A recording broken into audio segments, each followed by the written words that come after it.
Ei você, leitor, leitora do Portal do Holanda, eu sou Humberto Amorim. Hoje vocês sabem, hoje é quinta-feira, então eu tenho uma queda irresistível, uma queda que eu não consigo esconder pela segunda-feira e pela quinta-feira. Eu já falei para vocês muitas vezes o porquê disso aí, mas eu vou me ater aqui à quinta-feira para dizer o seguinte. A quinta-feira, meio da semana, a gente já está ali, né, naquela malemolência normal para mergulhar no fim de semana, e também porque aqui, na hora do H, a gente transforma esse pedaço, essa antena que nós montamos aqui para vocês em um momento cultural, para falar da cultura e, logicamente, eu não conseguiria fazer isso se pessoas, personalidades envolvidas com a cultura, com talento que caracteriza todas as pessoas envolvidas com a cultura, eu não conseguiria se elas não fossem generosas e não viessem atender o meu convite, como é o caso dessa mulher fabulosa, uma mulher que eu admiro, mas eu admiro Sim. mesmo, antes mesmo de tê-la no meu coração como amiga, eu tenho uma onda natural de admiração por ela, que eu surfo há muitos anos. Uma coisa interessante sobre a nossa convidada de hoje é que o que a trouxe para a minha vida e o que me levou para a vida dela, para nós nos tornarmos amigos até hoje, foi a música. Ela gosta muito da música jazz e eu sou meio doido pela música jazz. Então unimos isso aí e olha no que deu. Uma amizade que a gente cultiva há tantos anos e que, pelo que me toca, me faz tanto bem. Eu estou recebendo a Ceci Procópio, uma pessoa perfeitamente identificada para muita gente aqui em Manaus. E não é só isso, fora de Manaus e fora do Brasil. E vocês vão já saber por quê. Ceci Procópio, primeiro, bom revê-la. Segundo, tê-la aqui na hora do H e com a oportunidade de entrevistá-la pela primeira vez em tanto tempo de carreira. Não, imagina. Isso é um privilégio para mim, danado. Seja bem-vindo. Imagina para mim, né? Eu realmente acho maravilhoso compartilhar com vocês todos esse momento e falar um pouquinho da minha trajetória de vida, de família, de doença, de câncer. Então, eu acho que te reencontrar hoje aqui é muito bom, é muito bom. Acho que nós vamos ter alguns momentos bem agradáveis falando de algumas coisas que tem muito a ver com nós dois. As pessoas, através da televisão, do vídeo agora, é impossível as pessoas sentirem os aromas, mas tem uma coisa que eu sei que vocês não conseguirão evitar hoje, são as boas vibrações que ela trouxe para esse estúdio e que, com certeza, vai atravessar esse olho e vai chegar até vocês. Ceci, quando eu publiquei que você viria, eu cutuquei uma casa de cabra de admiradores. As pessoas, Humberto, a Ceci vai aí contigo, ela é maravilhosa, a Ceci não existe, puxa vida, que mulher, que guerreira, que mulher fabulosa, exemplar. Me diz uma coisa, as pessoas, elas têm uma admiração contigo, por ti, que inicialmente é muito profissional. É o resultado das tuas intervenções profissionais. Como é a Ceci profissional? Como é que você teve a epifania para se tornar a profissional que você é hoje, reconhecida, prestigiada? Como foi o começo disso tudo, Ceci? É uma historinha muito rápida. Eu vou falar para ser o mais breve possível. Eu venho de uma família de classe média de baixa renda, uma família do Alto Juruá de Irunepé, e a minha família chegou em Manaus em 58, justamente no ano que eu nasci. A minha mãe veio grávida de Irunepé. E aí a família fica em Manaus. Meu pai começou a trabalhar na Assembleia, mas ele, quando chegou em Manaus, ele era carpinteiro e minha mãe trabalhava nos Correios. E o tempo passou, minha mãe morreu em 1968. E a minha irmã mais velha, ela já gostava de cabelo. Né? Já família grande? Era Sim, família nós grande? Quantos irmãos? Nós éramos 7 irmãos. Uma família de 7 irmãos. 3 mulheres e 4 homens. Uhum. Então, quando a nossa mãe morreu, a minha irmã mais velha, Amanda, já trabalhava em salão. E a necessidade de nós ficarmos... Isso em 68, já em 68. Em 68. Então, nós começamos muito cedo também, né? Porque eu tinha 9 anos e a minha irmã, a Regina, tinha 14 e a minha irmã Amanda, 15 anos. Então, o salão veio para nossa casa. Funcionava em casa, na sala da nossa casa. E aí... o tempo passou e nesse período, eu e a minha irmã Regina, nós ajudávamos a nossa irmã Amanda. Eu estudava à tarde e as minhas irmãs estudavam de manhã. E a vida foi... Vocês se revezavam, sim, ajudando lá nas atividades do salão. E depois eu me torno manicure e nós já temos a necessidade de um espaço maior. E aí nós alugamos uma casa. Vocês moravam em que área da cidade? Na Cachoeirinha. Nosso salão, na realidade, começou na Ajuricaba. Na rua Ajuricaba, na Cachoeirinha. Na Cachoeirinha, aquela rua que corta a Carvalho Leal, sim, que é Castelo, e acho que é Castelo Branco. Então, o tempo vai passando e em 73, 74, mais ou menos, nós já tínhamos melhorado um pouco mais de vida. E nós já alugamos uma outra casa na Castelo Branco. Não sei se você lembra aquelas casas iguais que tem na Castelo Branco, em frente à Varig, que agora é a universidade. Lembrei. Isso aí. Lembrei. Então, ali nós já alugamos a casa, nós morávamos em cima e o nosso salão era embaixo. A família passou a morar em cima. Sim, e nós... Já não era mais na sala da casa, né? Já melhorou, né? Isso. Então... era no porão, e esse porão depois ficou conhecido como o porão das Irmãs Procópio. As Irmãs Procópio. Como era o nome do salão? Era a Amanda Cabeleireiros. Amanda Cabeleireiros. Que era era minha irmã mais velha, isso. E o salão era Amanda Cabeleireiros Limitada na época, que era das 3 irmãs. Então, nós passamos para esse porão. E esse porão a gente tem lindas recordações, porque na realidade ali nós começamos a ser empreendedores e muito incentivada pelo nosso pai, né? Porque nosso salão era no porão, eu era manicure, minha irmã Regina trabalhava e a Amanda trabalhava. Olha só. Então, nas horas vagas que eu não fazia manicure, eu ajudava minha irmã.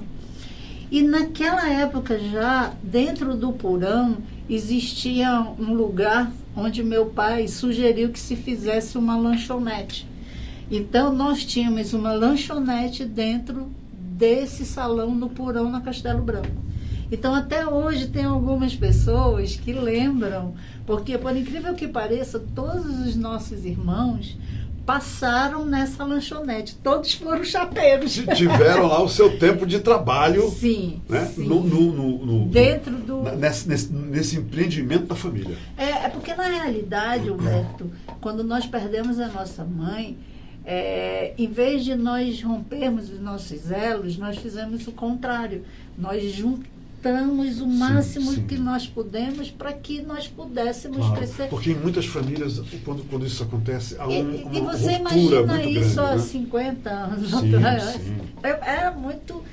3 moças bem jovens. Mas também naquela época, convenhamos, as famílias eram mais unidas, os Assim, valores eram mais à flor da pele. Com certeza. Né? E eram praticados esses valores, né? Sim. O filho obedecia a mãe pelo olhar, sim, né? Nós obedecíamos, porque você imagina, nós 3 mulheres perdemos nossa mãe e o nosso pai, ele passou a ser mãe e pai. Sim. Então, eu posso dizer que eu tive mãe e pai. Né? Porque além das minhas irmãs assumirem a educação dos irmãos mais novos, meu pai foi uma sustentação muito grande. Então, as dificuldades que surgiram, elas foram superadas através da união, do trabalho. Familiar, né? Todo mundo se uniu. Um por todos e todos por um mesmo. Nós sempre fomos muito unidos, que nós tínhamos tu sabes que naquela época as pessoas tinham aquelas empregadas de 15, 20 anos que vinham, a nossa tinha vindo dinheiro na pé com a nossa família, e quando minha mãe morreu, essa senhora nos deixou, porque seria uma responsabilidade muito grande. Foi quando a nossa tia praticamente assumiu a nossa família, assim, de dar apoio, porque nós tínhamos o irmão mais novo, que era de dias de nascimento e que precisava de cuidado.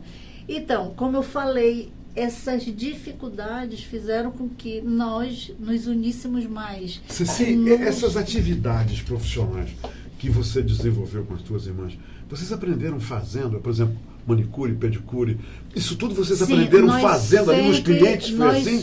Nós fomos autodidatas até um certo tempo, porque naquela época as dificuldades eram muito grandes. Sim. A minha irmã Amanda, ela começou trabalhando em outros salões, com senhoras que já eram cabeleireiras, e obviamente ela ia aprendendo, né? Só que, como nós fomos crescendo e essa necessidade de melhorar fez com que nós buscássemos também conhecimento. A clientela, Ceci, hoje essa questão da beleza, dos cuidados femininos, né, com a beleza, está se muito democratizado. Sim. Naquela época, as clientes eram o quê? De uma certa classe, quer dizer, era só quem tinha um certo rendimento que procurava o salão, ou as mulheres sempre mesmo, de todas as classes, sempre procuravam fazer as unhas? Não, como é que era? O que eu meio, às vezes, até fico analisando é que a beleza sempre foi acessível a todo mundo. E, por exemplo, o nosso salão, na realidade, sempre foi a nossa marca, que nós atendíamos do governador a babá da filha do governador. A vaidade feminina é preponderante sempre, né? Sempre foi. Sim, sim. E dentro do salão, o que a gente percebia? Que é isso? Como o nosso salão, as nossas portas eram abertas para todo tipo de pessoa, sim. Entendeu? Nós tivemos essa não tinha essa divisão, salão para classe A, para classe B? Não nada tinha, disso, não. Né? A esposa do governador ia lá fazer as unhas. Porque era muito engraçado, Humberto. Chegou um período que, ideia do meu pai, por exemplo, o salão das irmãs Procópio, das irmãs, sempre foi muito conhecido, as pessoas faziam fila, porque diziam que era a fila do INPS na época. Do INPS. Aí meu pai teve a brilhante ideia de mandar confeccionar fichas. E aquela fichinha foi plastificada. Então, eram 50 fichas. Olha. Então, as pessoas, como tu falastes, a questão das classes sociais. Então, com aquela... Quer dizer, vocês iniciaram aqui o lance das senhas, né? Sim. Que hoje você tem que pegar uma senha. Naquela época, pegou a ficha ali, pega a ficha. Então, que legal. Nós ficamos conhecidas, né? Tinha que pegar a ficha. Então, eram distribuídas 50 fichas. Isso é maravilhoso. Então, sabe, tem muita história. Sim, que eu claro. acho que o que eu acho interessante da vida é isso, né, Humberto? A dificuldade, a necessidade te faz ser criativo. Aquela história de a necessidade faz o homem é pura verdade, Sim, não é? eu acredito muito nisso. Quando meu pai tem a ideia de fazer uma ficha, plastificar, né? Meu irmão Pedrão, que trabalhava como chapeiro, foi o primeiro chapeiro lá do salão. E eram as clientes e clientes que eram os clientes lá da lanchonete. Sim, né? era grande sacada. As pessoas hoje também ainda lembram do misto quente do Pedrão, né? Porque era o misto quente mais famoso. Então é assim, e nessa busca de melhorar sempre esse atendimento, melhorar muito a forma de fazer e receber, fez com que nós sempre buscássemos conhecimento. Ceci, conhecimento. Hoje você é uma pessoa reconhecidamente uma profissional, né, que está estabelecida com uma reputação que é fantástica e justa. Como é que você saiu do Salão das Irmãs Procópio? Como é que foi essa saída, esse galgar? E de repente você começou a ser conhecida, porque dizem o seguinte: não mexa com o cabelo, a bolsa e o sapato de uma mulher. Que isso aí é sagrado para as mulheres. Né? É verdade? É Você verdade, concorda? sim. E você justamente, você se tornou uma artesã, né? Hoje uma grande artesã da beleza feminina. Você cuida principalmente dos cabelos da mulher. Quer dizer, uma das áreas mais sagradas Sim. do corpo da mulher está aqui, não é isso? Sim. Me diz, como foi esse trampolim do Salão das Três Irmãs, das Procópios, para esse estágio hoje? Como foi isso? A vida é feita de ciclos, né? Então, a gente tem que viver esses ciclos intensamente e em alguns momentos da vida existe uma quebra muito grande e que a gente tem que enfrentar e aceitar. Então, nós começamos a viajar muito, conhecer muito. Olha. Só que a minha escola era uma escola um pouco diferente das minhas irmãs. Eu sou mais vanguarda, a outra é mais comercial. Sempre foi vanguarda? Sempre teve essas atitudes? Então, o meu sonho sempre foi ir para as academias na Inglaterra. Sim, as escolas francesas é alta costura, Sim. é o trabalho muito limpo. A escola inglesa é uma escola onde é mais a rua, é vanguarda total, né? Sim. Então, assim, eu sempre fui atraída. E essa mudança de sair do salão e criar uma carreira solo foi quando eu voltei de Londres, na minha primeira viagem a Londres em 87. Você voltou totalmente contaminada. Eu tinha vontade de mudar, eu tinha vontade de seguir o que eu acreditava. Então... Isso já nos anos 80? É 80. 80. Então, nos anos 80, assim, São Paulo já não me satisfazia, Entendi. entendeu, Humberto? Porque eu ia muito para São Paulo. Naquele período, se chamava, as academias eram chamadas de centro técnico. Então, eu era carteirinha carimbada da Vela, da L'Oréal, de todas as companhias. Então, eu sempre falo, eu já tinha atravessado o Negro, agora eu queria atravessar o Atlântico. Sim, né? sim, claro. Então, é isso. Depois dessa primeira ida para Londres, os caminhos se abriram, eu comecei a ir muito para a Europa. Então, isso ajudou muito para que eu fortalecesse o que eu acredito. Né? Então, eu fiz cursos de Vidal Sassoon, Tony Guy, Longueiras, que não é inglesa, mas The Sans, várias academias, Alandi.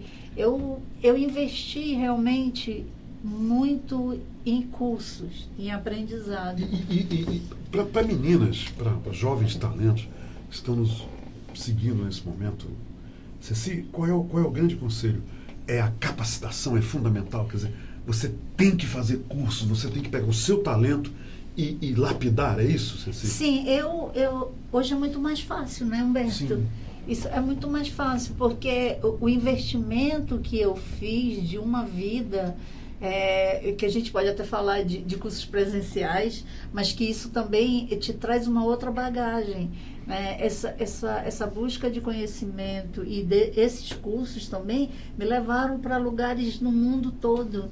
Então, e que eu não... Você nem imaginava que iria um dia, né? Eu fui para um evento em Moscou, Olha. Alemanha, no mundo todo. E outra coisa, quando você começa a se desenvolver profissionalmente, Ceci, isso vem por gravidade, né? Essas Sim. coisas começam a acontecer naturalmente nas nossas vidas, né? Sim, com certeza. Então, assim, eu sinceramente não me arrependo do investimento que eu fiz Maravilha. na minha profissão e na minha vida. Maravilha. E o que eu digo hoje para uma jovem que está se tornando uma grande artista, ou uma grande colorista, ou uma grande maquiadora, é que tudo bem, hoje você tem tudo muito fácil online. Faça. Né?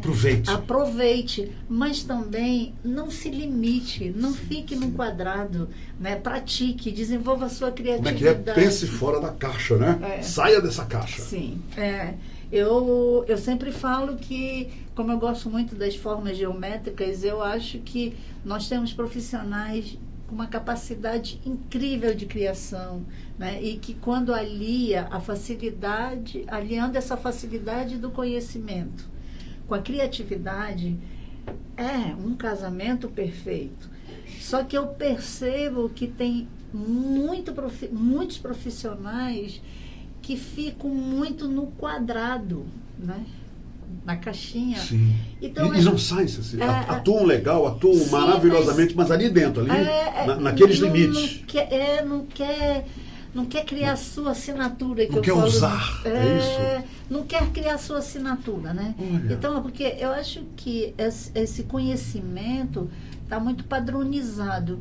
E eu sou uma pessoa que não gosta de nada padronizado. Tá, é verdade. Né? Então, é isso mesmo.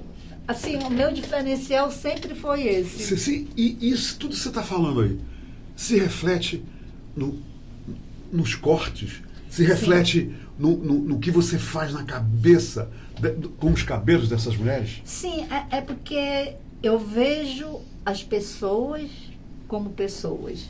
E eu sempre acreditei, desde 87, quando eu tive o primeiro contato em estudar a face de um rosto para aprender a cortar um cabelo, aonde eu tinha que ver a cor da pele para escolher uma cor. Olha, né? Tem tudo isso, né?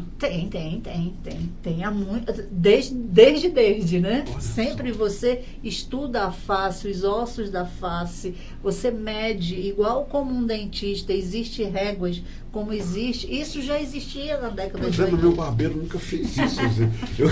eu frequento os barbeiros, né, alemão. É bacana isso, bacana. Então, assim, eu acho que o profissional hoje, ele está sendo mais reconhecido. Sim.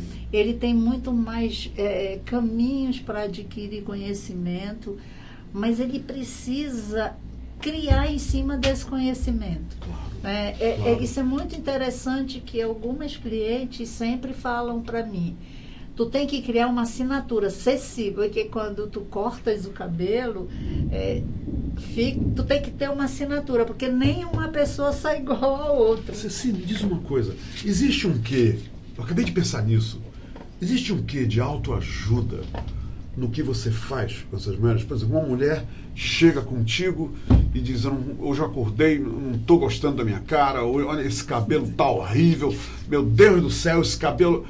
Aí você fala para ela: fecha os olhos, e fica ali. E daqui a 1, 2 horas você diz: olha, ela se sente outra, o astral dela vai lá para cima. Acontece isso? A beleza está muito ligada à autoestima, né?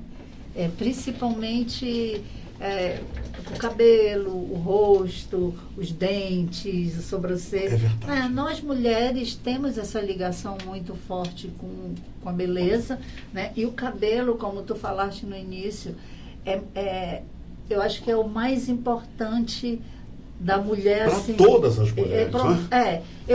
Nesse momento da minha vida, no período do câncer, eu percebi isso. Agora, eu sempre lidei com o cabelo de uma forma muito diferente. Então, quando essas mulheres chegavam no salão, por exemplo, o livro Pessoa retrata isso. Na década de 90, uma mulher chegava no salão, eu já tinha esse conhecimento do estudo fora do Brasil. Sim. Então, as mulheres chegavam e eu analisava o rosto, a cor, e mudava a forma do cabelo, né? A forma da cor. Você integrava. Sim. Por exemplo, ela chegava com o cabelo que não tinha nada a ver com o que você Sim, percebeu. Aí eu sempre fazia como se fosse uma consultoria hoje. E transformava as mulheres, e nessa transformação acontecia essa ajuda na autoestima. Então eu sempre falo, o livro Pessoas, na realidade... Tu usas muito essa palavra, pessoas. É notável isso. Você gosta das pessoas. Durante a entrevista... Não, porque para mim, Humberto, eu valorizo muito as pessoas. Então, essas pessoas... E agora o livro Pessoas, o título do livro. Porque pessoas, para mim... Quando eu olho uma pessoa, eu não olho se é homem ou mulher, se é criança, eu vejo entendi. o ser. O ser, a pessoa. A pessoa. Então, isso acontecia muito nesse período da década de 90, quando nem se falava em ser empreendedora, Sim, né? sim. As mulheres, nós já fazíamos grandes rodas de conversa no salão com essa questão de mudar o cabelo, de mudar a cor, da mulher chegar e e até alguns momentos, Humberto, você como profissional, você tinha uma responsabilidade, nós temos uma responsabilidade tão grande e muitas vezes nós não somos preparados para isso, né? Porque se tu tens um problema emocional e tu procuras uma terapia, você está com um terapeuta. E algumas vezes as pessoas chegam com o profissional da beleza e as pessoas buscam uma mudança ou uma atitude do profissional como se fosse a mudar a vida, mudar a vida vai dela. fazer com que elas se sintam bem melhor, não é isso? E só que, em algumas vezes, a mudança não é externa. Nós sabemos disso. Sim. A mudança é interna. A grande mudança é interna, não é? E é justamente quando eu comecei, na década de 90, 91, 92, eu já buscava um caminho de penetrar nesse eu das pessoas para poder ajudá-las a mudar externamente. Esse livro é o resultado dessa penetração? Tem alguma coisa, algumas imagens que mostram justamente isso. Eu fotografava as pessoas. O livro é isso? Você tem fotografias aqui das tem pessoas? Fotografias de 92, 96, olha 95 e tem recente, é óbvio, né? Uhum. Porque o que eu fiz? Eu reuni várias imagens, alguns depoimentos. Todas clientes? Todas clientes. Todas frequentadoras do salão. E hoje é estúdio, né? Agora, hoje é estúdio. Né? E o que é engraçado desse período... Com a Marceli Ferreira, né? Sim. O que é interessante desse período, que eu usava a câmera para fotografar, é que através da lente, Humberto... Essas fotos são tuas? São. Tu fotografavas essas mulheres? Sim. E o livro, na realidade, quando ele foi para registrar na Biblioteca Nacional, ele foi classificado como livro de autoajuda. E aí, que notícia! E é tão engraçado que quando as pessoas esperavam o livro da Ceci, as pessoas esperavam ou que eu fizesse um livro, ou que eu contribuísse com algum material para novos profissionais, ou que eu fizesse um livro de beleza colorido. Entendi. Então, todas as fotos eu estou vendo são em preto e branco, né? Todas são PIB, porque a beleza, Humberto, é vista em preto e branco também, né? Por que a beleza só é vista no colorido? Sim. Né? Então, o livro tem vários motivos e preto e branco. Os nossos momentos, quer dizer, meus e teus, da nossa geração, foram todos marcados por fotos em preto e branco, né?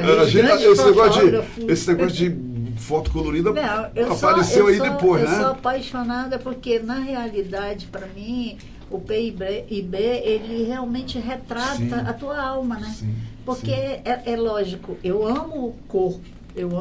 Quem não ama cor? Lógico, né? É lógico. Mas na hora que você pega uma imagem PIB, você consegue olhar a felicidade ou a tristeza.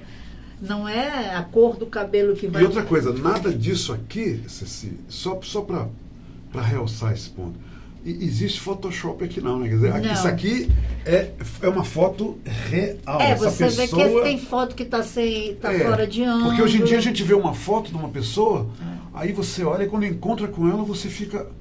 Olha que coisa interessante. Há uma diferença, né? Até meu livro é meio diferente. É diferente. Ceci, o ir para o salão, hoje em dia, é um grande acontecimento, como era antes, que as mulheres iam para o salão, você está dizendo, a gente se reunia para conversar, e a gente tinha todo esse burburinho. No salão hoje, existe isso. Para a mulher, um grande momento de interação, inclusive, com outras mulheres? Hoje eu vejo, pelo menos... Como você vê? Eu posso falar no meu salão, né? Meu salão é um salão que tem um conceito diferenciado, é um salão onde nós só trabalhamos com corte e coloração e alguns tratamentos direcionados para cor e forma, certo? Então, nós não temos manicure... Você está falando de especialidade, né? Sim, então, é a especialidade do teu empreendimento. Você não faz manicure, pedicure, não, hoje nós não depilação, porque hoje faz tudo, né? Não, É um conceito que eu já tenho há muito tempo. Tá certo. Né? E você não alterou, né? Não. Então, hoje o que se percebe quando a pergunta que tu me fizeste no sentido de que se hoje a mulher vai para conversar Sim, e tal. sim. Hoje você percebe que é um momento para ela ter uma experiência, muitas vezes com ela mesma. Porque ela chega no salão. Por exemplo, no meu salão, as pessoas chegam, elas não precisam de tapete vermelho, elas não precisam de algumas coisas. Sim, é um momento para elas terem uma experiência com elas. Ou elas, Entendi. assim, tem gente que leva um livro para ler, tem outro que lê durante o procedimento lá. Tem a música, né? O salão, a música é uma música que faz com que as pessoas relaxem. Então, a maioria das pessoas que vão no Restúdio Ceci, elas sempre falam que elas têm uma experiência, que é muito bom. É como se fosse um lugar onde elas relaxassem e elas saíssem bem melhor de lá.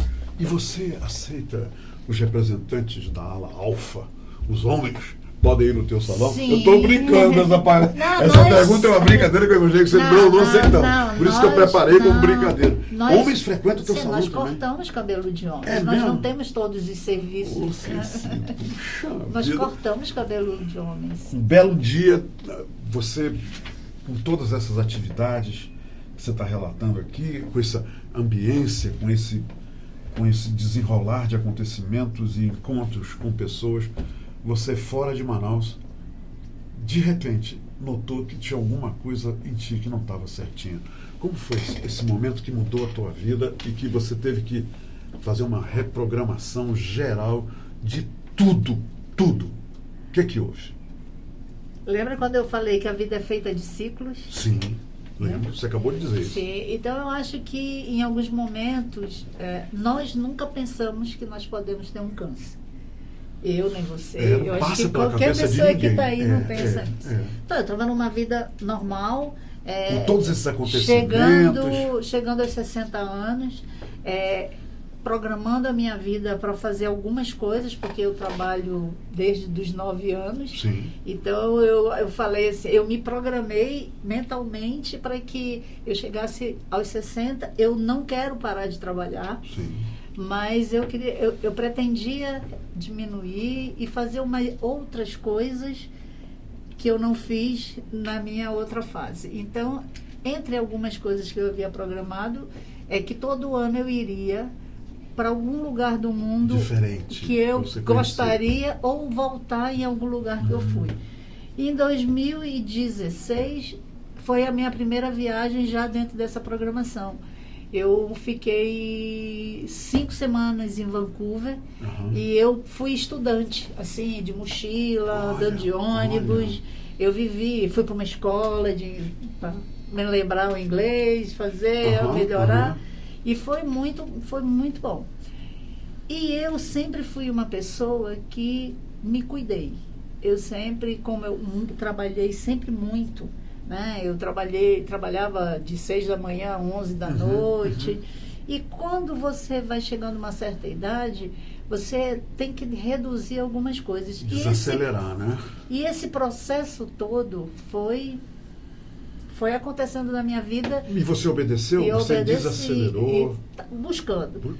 E estava tudo bem. Quando você diz, eu me cuidei, o que é? Você fazia os exames, frequentava o seu ginecologista, o seu médico? Isso aí era anualmente. Sem falha? Sem falha. Eu posso te falar porque a minha irmã morreu em 2005. E a minha outra irmã morava fora, de Manaus, fora há muito tempo. Mas eu e a minha irmã Amanda, nós tínhamos o hábito de, anualmente, nós ficávamos uma semana em São Paulo. Isso nós fizemos fazendo exames. Porque nós sempre trabalhamos muito. Entendi. Então nós pegávamos uma semana, não ficávamos em Manaus, porque então ninguém trabalhava, não ficava sem trabalhar. É o que chamamos de check-up geral, né? Geral. Ficar internar lá, ficava o dia e fazia. Então, depois que a minha irmã morreu, como foi também muito rápido, né? E eu fiquei mais píssica, entendeu? Sim, então, às vezes eu fazia exame de 6 em 6 meses. Olha Resumo. Eu fiz exame, meu último exame de check-up total, mamografia, ultrassonografia, tudo que você pode imaginar, sangue, tudo. Cardiologia, tudo. Eu fiz em abril de 2016, porque em julho eu fui para o Canadá. Né? Então, eu fui. E eu lancei o livro também. A minha vida, eu fui ao lançamento também, eu lembro vida aí, lancei na Livraria Nacional, na Cultura em São Paulo, não sei onde. Eu estava num momento maravilhoso da minha vida. E aí, quando foi em abril de 2017, eu lancei o meu livro na Rebrasil.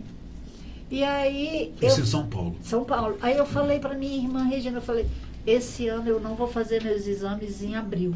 Que eu aproveitava sempre em abril, que eu ia para São Paulo e eu fazia os exames. Eu vou viver esse momento do livro. Eu volto para São Paulo em agosto. Humberto, quando eu volto em agosto, faço todos os meus exames.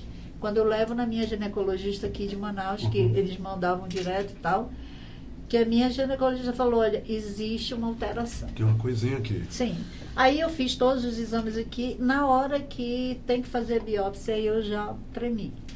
E aí eu fui embora para São Paulo e fui só, porque como qualquer pessoa, você diz assim, o câncer parece que está muito longe de você, né? Não pega de jeito nenhum em você. Não todos pensamos assim. E quando nós temos um câncer, nós começamos a olhar de uma outra forma, né? Então fui para São Paulo sozinha e tal. Quando eu recebo o diagnóstico, eu recebi o diagnóstico sozinha. E você recebeu assim o quê? Na lata? Não, você olha, está acontecendo não isso, tem outra isso. Forma. Não tem, né? É porque assim... Não, eu quero que as pessoas saibam como isso acontece. O médico chega a Ceci e diz, Ceci, é o seguinte, o resultado é esse. É dessa forma? Sim, foi. Assim, o oncologista, né? Quando eu fiz a biópsia, eu fui num oncologista e num mastologista lá, meus médicos, meus anjos. E aí o doutor Alessandro olhou para mim e falou, dona Ceci, realmente o seu resultado, a sua biópsia, a senhora está com um câncer na mama.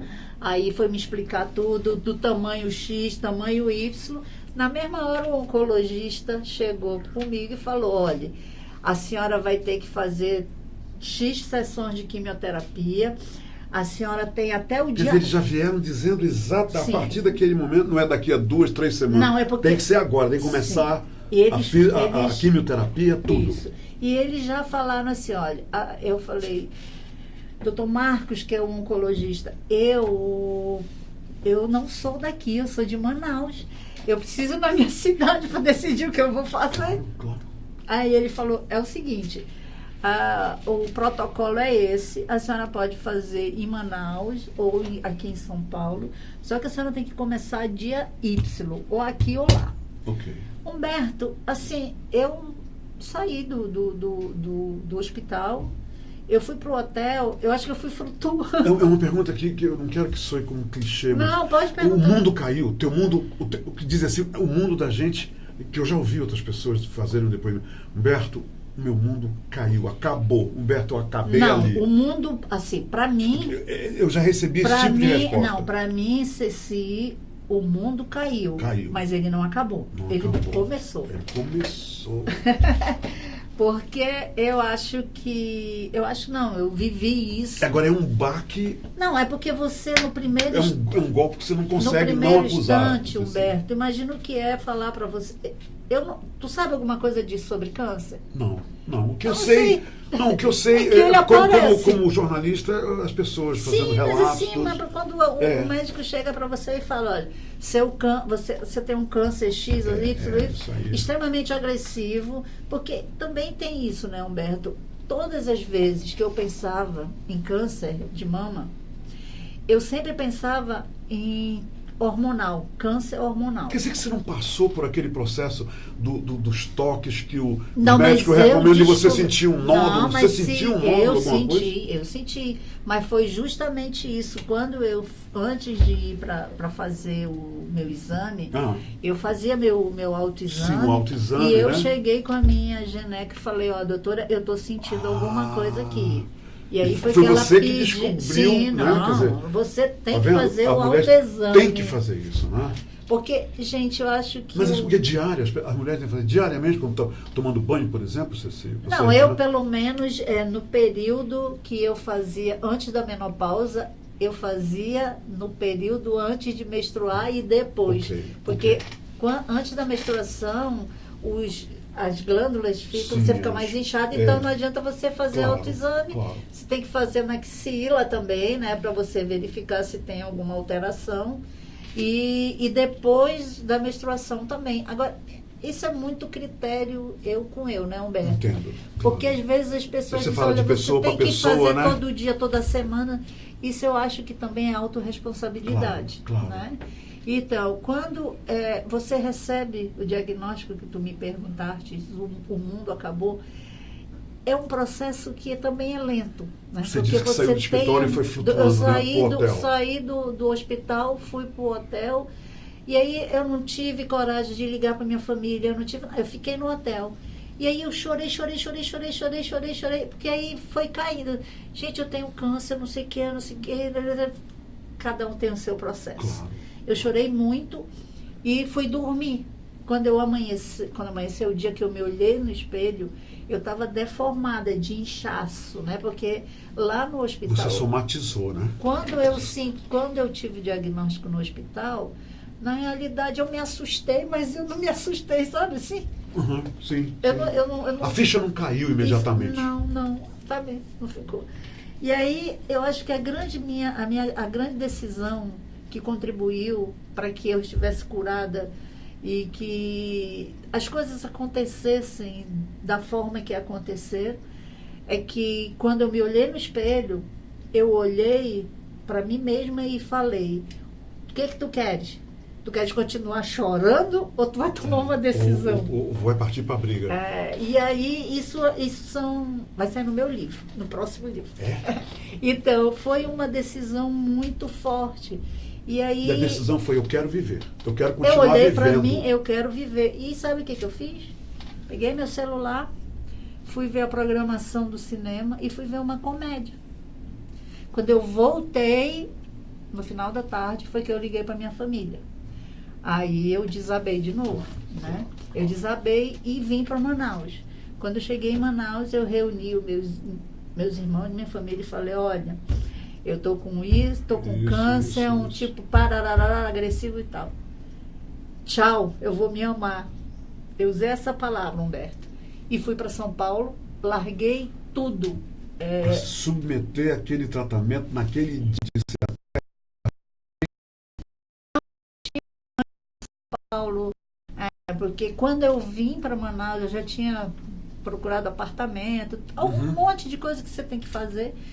E quando eu cheguei com minha família e falei, tchau, eu vou me amar, eu vou para São Paulo, eu deixei tudo para trás. Então eu acho que quando você tem você tem um câncer, você tem que tomar uma decisão na sua vida, para mim, né, para Ceci, o mais importante foi me desprender da minha outra vida. Okay.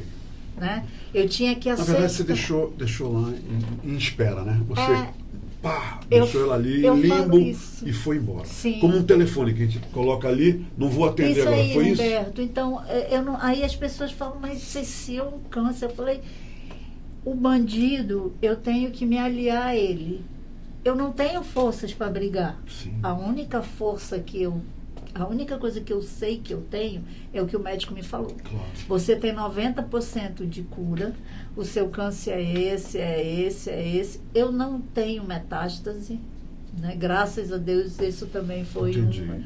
E aí que é a grande dica que eu dou para as pessoas. Se você sentir alguma coisa diferente, qualquer coisa, seja lá o que for, uma fazer pontadinha. Seu exame, porque o tipo de câncer que eu tive é um tipo que acontece 10% nas mulheres. Você retirou as mamas? Tirei uma mama só. Uma mama você retirou? Tirei. E os meus receptores são triplo negativo, então é um tipo de câncer muito, muito agressivo. Olha. Que se eu não tivesse feito da forma que eu fiz, se eu não tivesse acreditado nas minhas Marias, se eu não tivesse tido muita fé, talvez eu não estivesse aqui conversando com você. Pois é, e eu coloquei quando eu disse que você vinha, que você é uma mulher que tem como atributo, a primeira palavra que eu usei foi fé. Fé teve muita coisa a ver com você estar aqui hoje comigo. Tenho, eu acredito, eu tenho muita fé. Eu tenho fé, eu tenho as minhas Marias. Remove mesmo montanha? A fé remove mesmo montanha? Humberto, para mim remove, porque o período de 1 ano e meio que eu fiquei em São Paulo, eu sentia a energia que as pessoas mandavam de corrente de oração. Essas vibrações, né, positivas. Muito. Que legal. Assim, amigos, clientes que fizeram oração, foi muito forte. Então, a fé, a vontade de viver, a disciplina, né? Eu acho que aceitar o câncer, né? Aceitar, eu tenho câncer, mas eu vou vencer o câncer. Diz uma coisa, numa situação como essa, quem é que está no controle? Porque eu vejo as pessoas escreverem, quem está no controle? Você ou Deus? Deus está no controle ou a Ceci está no controle? O que você diz de uma pessoa numa situação dessa? Porque muita gente escreve, te acalma, te controla, Deus está no controle. Quer dizer, quem está no controle? A pessoa ou Deus? Eu tenho fé, mas eu tenho que fazer a minha parte. Eu acredito que Deus...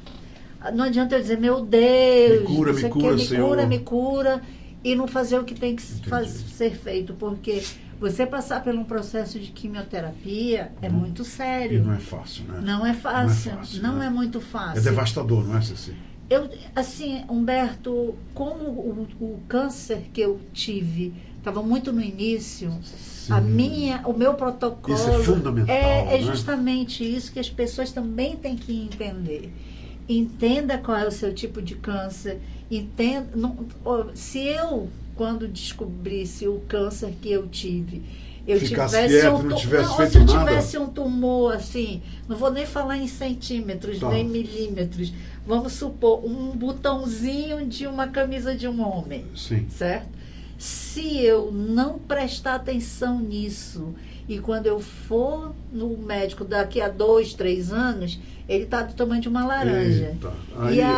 Aí esse que é o grande problema, porque pega, né? nesse momento ele é muito complicado, porque aí você já cria metástase. Tem que agir logo, não é? Então é importante. Não se desespere. O que eu percebo quando eu falei, eu estou com câncer, as pessoas, você está com câncer.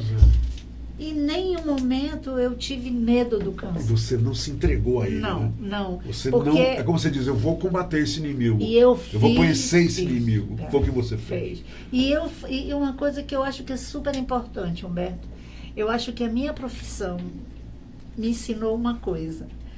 Eu sempre olhei as pessoas diferente uma da outra, né? Porque realmente somos todos diferentes. Sim, eu vou cortar um cabelo, a pessoa pode dizer, Ceci faz o cabelo igual do fulano, mas nós somos seres diferentes. E quando o que fica bonito numa mulher, talvez não fique na outra, né? Então, isso é pensar dessa forma, em olhar o outro e ver o outro como cada um é uma pessoa diferente. Muito. Porque eu dizia para mim, meu câncer não é igual ao Agora, teu. então, me responde uma coisa.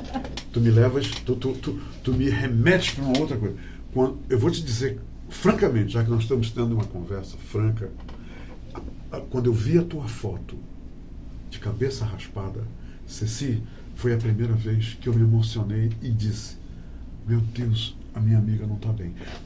Francamente, quando eu vi, porque olha, eu te conheço desde o Clave de Sol, nas noites de jazz, né? Aí depois teve lá o Café Adrianópolis, em noites de festa. Nós sempre nos encontramos em momentos de alegria de festa. E tu com esse teu cabelo que... Agora branco tá mais bonito. Quando tu entravas com o teu cabelo, todos os homens, todo mundo notava, e as mulheres lá, puxa, o teu cabelo igual a dela. Né? Ceci, como foi esse momento de raspar a cabeça? Porque quando eu te vi de cabeça raspada, eu me amedrontei. eu me engelhei, como diz o outro. Me fala como foi raspar a tua cabeça. Tu imaginas o que é, para mim, como profissional, que trabalho com cabelo, que estudei tudo sobre cabelo, Olha. O que o cabelo significa, né? O que significa em algumas religiões, O que significa para todas as mulheres. Sabe, é muito forte. Então, para mim, até entender, quando uma mulher senta numa cadeira e que eu falo, vamos cortar o cabelo curto, ela fala, não quero ficar Joãozinho. Ei. É porque quando nós sabemos, profissionais, quando nós estudamos, o quanto o cabelo é importante numa mulher, né? E a gente sempre sabe que quando a mulher corta o cabelo, em algumas situações é por punição, né? Você vê, os alemães puniam as mulheres quando elas saíam com os inimigos. Exatamente. O que é que faziam? Raspavam E o que aconteceu na França depois que os alemães foram rasparam os cabelos das mulheres que se meteram para os alemães? Então é justamente isso mesmo. isso. A gente sempre tem essa ligação do cabelo pelado como punição. Para mim, na realidade, quem passou a máquina no meu cabelo fui eu. Foi você mesma? Porque eu chamei uma amiga, o meu oncologista falou assim, dona Ceci, a quimioterapia que a senhora vai fazer, seu cabelo vai cair com 10 dias. Aí eu falei, tudo bem. Aí ele falou, tudo bem, dona Ceci. Ceci, quando ele diz assim, o que é? O cabelo cai mesmo, né? Pá, Humberto, começa a cair, e vai perder embora. o cabelo não foi difícil. Difícil é a dor. Porque é muito engraçado, as pessoas não falam muito, para mim, no meu processo de perder o cabelo, porque o médico falou, com 10 a 15 dias o seu cabelo vai cair. Eu falei, tudo bem. Aí demorou um pouco. Quando começou a cair, Humberto, é triste, porque você se sente um ser se acabando. Porque vai caindo. Parece assim que as coisas estão... Você está se você perdendo, tá né? se desfazendo. Desfazendo. Agora, o pior é que é um processo muito rápido. Só que nesse processo, no meu caso, eu não sei como uma das pessoas, doía. Eu não conseguia pegar na minha cabeça. Eu deitava... Teve noites que eu realmente ficava sentada porque eu não aguentava, era muita dor. Que dói, né? Para mim era uma dor. Perder o cabelo para mim não foi difícil, né? Porque eu me olhava e em alguns momentos eu até me achava bonita. Isso. Porque eu sempre fui maluca, né? Sim, tu lembra da Pinar? A Pinar, aquela moça que Aquela dançou louca. com o Príncipe Charles. Naquela época, quando a Pinar raspou a cabeça, Sim. eu queria raspar minha cabeça. A Vanguard. Olha, a Vanguard. Ceci, me diz uma coisa. E hoje, como é que você está? Hoje eu tô... Não, eu tenho já minha opinião. Eu tô te perguntando porque eu quero ouvir de você. Não, o câncer tem cura? O meu curou. Sim. Não, mas é um câncer. Nós falando de um câncer. Tem cura. Tem cura. Eu Ok. acho que a medicina hoje contribui muito. Sim, né? sim, lógico. É óbvio que a probabilidade de eu ter um novo E cada câncer, caso é um caso. Sim. Hoje quando eu acabei meu tratamento, eu falei pro meu Você está médico. se cuidando, você tem que continuar se cuidando. Não, sim. Eu estava indo a São Paulo de 3 em 3 3 meses. Agora eu ganhei uma medalha. Eu só vou Olha. com 9 meses. Olha, que legal. E Bate. com um ano. Então, assim, mas eu tô super bem. Bacana. Eu acabei de chegar de São Paulo, meu oncologista me abraçou e falou assim, muito obrigada, Ceci. Eu falei, você é uma paciente, uma guerreira, uma mulher que quer viver. E isso dentro do hospital foi muito engraçado, porque eu ia toda arrumada para fazer quimioterapia. Então, né? Chegou a mais linda, vamos lá, bota aí o braço. Mas eu ia assim. É a Ceci. E aí agora o meu oncologista chegou, dona Ceci, eu estou muito emocionada. Muito obrigada. Eu falei, o senhor me agradece, eu que tenho que agradecer ao senhor. Ele falou, eu lhe disse que a senhora tinha 90% de cura. Bacana isso. A senhora Agora, brigou Ceci, pelos também 10. você fez tudo direitinho, né? Sim, Humberto. Você obedeceu o seu médico. Lembra que a gente tinha que obedecer o padre, o médico e o advogado? Você obedeceu direitinho. Eu fiquei numa clausura, um ano e meio. E fez tudo certo. Ceci, é o seguinte, eu queria encerrar essa entrevista dizendo assim, primeiro, obrigado a Silvana e ao Cris, que eu perguntei dele, tu achas que ela me daria uma entrevista? Linda, Fale, ligue para minha irmã que ela vai sim. Diga, eu vou ligar para Ceci. Imagina Ceci, eu não Ceci, conversar com eu você. queria ter certeza que você Não, vinha aqui. imagina. Eu quero saber o seguinte, olha só, olha o que eu ganhei da Ceci. Olha aqui o que eu ganhei. E vou falar uma coisa para vocês antes que ela fale, porque ela me falou. Esse desenho é dela. Ela desenhou isso aqui. Muito Isso aqui é obrigado. para... O que é isso aqui? Essa nossa, o meu terceiro olho, O né? terceiro Que agora eu olho, não né, tenho gente? mais o T3, eu tenho milhões de olhos. E obrigado também olha só, folha de canela seca. Do quintal da Isso me vovó. lembra a minha infância, isso me lembra. Minha casa no quintal tinha um pé de canela. E hoje no meu pomar eu tenho um pé de canela. Olha. Eu vou falar uma coisa para você. Eu fiz questão de te receber justamente nessa data, já no fim do mês de setembro, porque começa agora em outubro. O Outubro Rosa. O Outubro Rosa começa e eu queria, através dessa entrevista, eu quis e consegui, através dessa entrevista com a Ceci, que você falasse para as mulheres. As mulheres, e eu acho que eu consegui. A ideia era você contar o seu sucesso profissional através da união da sua família, o empreendedorismo. Aí você foi caminhando, você se tornou uma grande profissional reconhecida, viajada, preparada, habilitada, e de repente um belo dia em São Paulo, o mundo Meio caiu, desabou e eu construí. desabou e você reconstruiu tudo, e hoje ela está aqui dizendo, Roberto, eu estou aqui e eu venci. Ganhei 9 meses, ganhei uma medalha agora só de 9 em 9 meses. É isso tenho certeza que a Ceci quer, que todos queremos para você, se você tiver que passar por uma situação dessa. O nosso Outubro Rosa começou hoje, né? Começou hoje, e aí o que eu deixo para as mulheres, se ame muito, né? E acredite, o câncer me ensinou que eu tenho que viver hoje. Sim. Não deixe para fazer algumas coisas ou tomar uma decisão depois de ter o câncer. Viva, seja feliz. Não é fácil, mas na hora que você se depara com uma parede muito grande na tua frente e que não tem porta para abrir, você tem que tomar decisões. É uma parede mesmo. Então, E é uma parede muito dura, né? E aceite a doença, se informe sobre a doença. Cada pessoa é uma pessoa e as suas células não são iguais à minha. Então, siga o que seu médico mandar, Sim. tenha fé e seja feliz e viva. Obrigado, minha amiga. Outra coisa, hoje é quinta-feira, amanhã é sexta-feira, 7h30. Na Adega Grand Cru. Sabe todo aquele jazz, aquele que você já conhece? Sim. Eu vou estar lá com a banda. Se você puder passar lá. Vamos lá, sim. Vê se você leva. O Valdo ali só, tá ali só olhando. Eu vou convidar o parceiro de jazz também, o Cris e a Silvana. Pareçam lá, 7h30 na Adega. Gratidão. Tá? Foi muito bom estar com você. Vamos celebrar a vida. Porque é isso que a gente Todo faz. dia temos que celebrar e ser feliz. Obrigado, minha amiga. Obrigado. Gente, por hoje é só. Eu volto amanhã. Amanhã eu vou receber uma pessoa que tem um astral muito parecido com o da Ceci. É a Denise Holnett.